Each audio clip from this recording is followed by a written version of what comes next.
All right, everybody, welcome back. We are diving deep today and going deep on global peace. Global peace. Yeah. Big topic. It is a big one, and we've got some really fascinating excerpts to dig into today from a source called Achieving Global Peace, Diplomacy, Cooperation, and Humanitarian Efforts. And, I got to say, when I first saw the title, I was thinking, okay, this is going to be all about, treaties and negotiations, very formal stuff. Right. But there's actually so much more to it. Absolutely. Like, we're going to be talking about how things like disarmament or poverty reduction, which you might not think are directly related to peace, actually play a really crucial role. Yeah, and one of the most interesting things that the source highlights right off the bat is that global peace, it's not just about the absence of war. It's like this proactive and continuous effort towards creating a world where literally everyone can thrive. So it's not just about, putting down the weapons. It's about actually building something better in their place. Yeah, precisely. And, the source actually outlines 5 key aspects of global peace. And I think it would be great to sort of walk through these. Yeah, let's do it.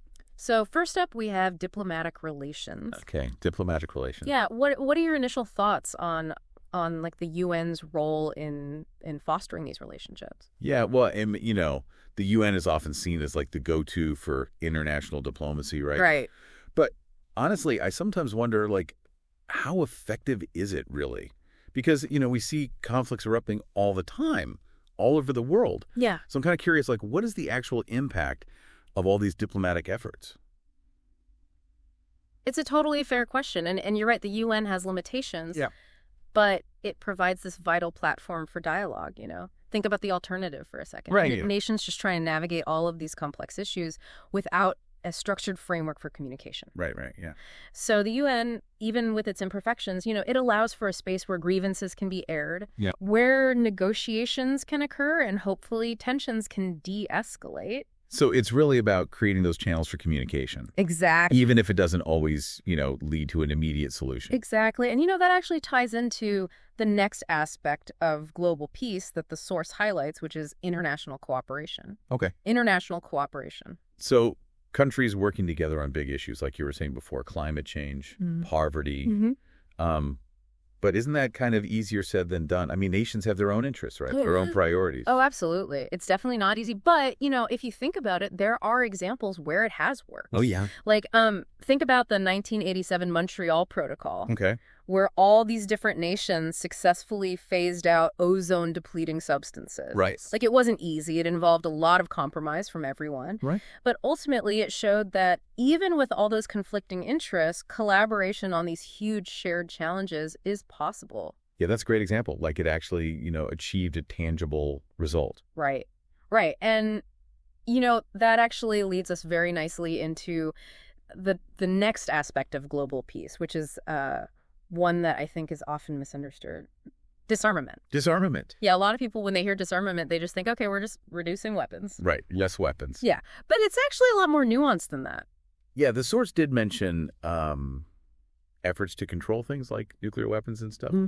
But, what else falls under that umbrella of disarmament? Yeah, so it also includes things like arms control treaties, non-proliferation efforts, and, demilitarization initiatives. Okay. It's really about trying to foster this global culture where peaceful resolution is the norm, not the exception, Yeah. And I think a great example of this is the Nuclear Non-Proliferation Treaty. Okay. Yeah, it's imperfect. Countries have definitely violated it. Of course. But it has prevented widespread nuclear proliferation. Yeah. And that's a huge testament to what disarmament efforts can achieve. It's almost like, you're taking away the tools of conflict. Yes. So that dialogue and cooperation really become the only options. Exactly. And that actually brings us back to tackling those big global challenges that we were talking about before, poverty, inequality, climate change. Yeah. And the source very explicitly links these issues to threats to peace. Yeah. I mean, I can see how those things create instability, which can very easily lead to conflict. Yeah. But the question is like, how do we actually effectively address these enormous interconnected problems? Right. It requires a very multi-pronged approach. And I think the UN's Sustainable Development Goals are actually a really great framework for this because they address things like poverty and education and health and environmental sustainability. Right. And it's really an acknowledgement that to achieve lasting peace, we need to address the root causes of conflict. So it's not just about peacekeeping, but also about peace building through sustainable development. Precisely. And that brings us to the fifth and final aspect highlighted in the source, which is humanitarian efforts. Okay, yeah. This is where the human element really shines through, right? Yes. The source talks about things like aid refugee support and upholding human rights.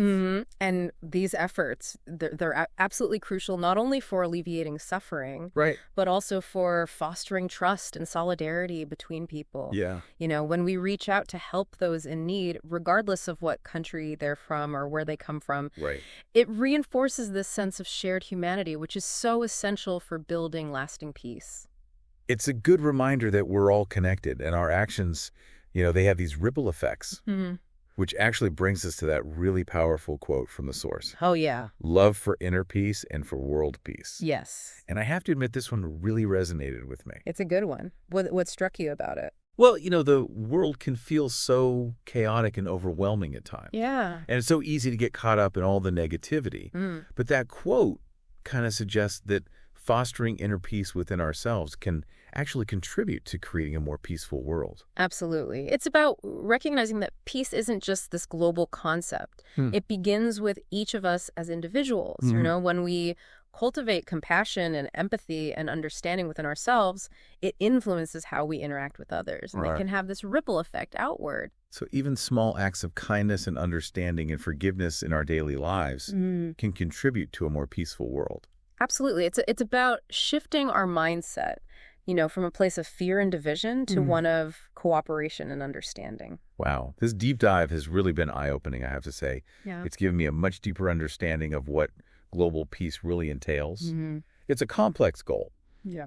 But it's definitely achievable if we all work towards it, both individually and collectively. I agree. And with that in mind, what small action will you take today to contribute to a more peaceful world? Ooh, that is a great question to ponder.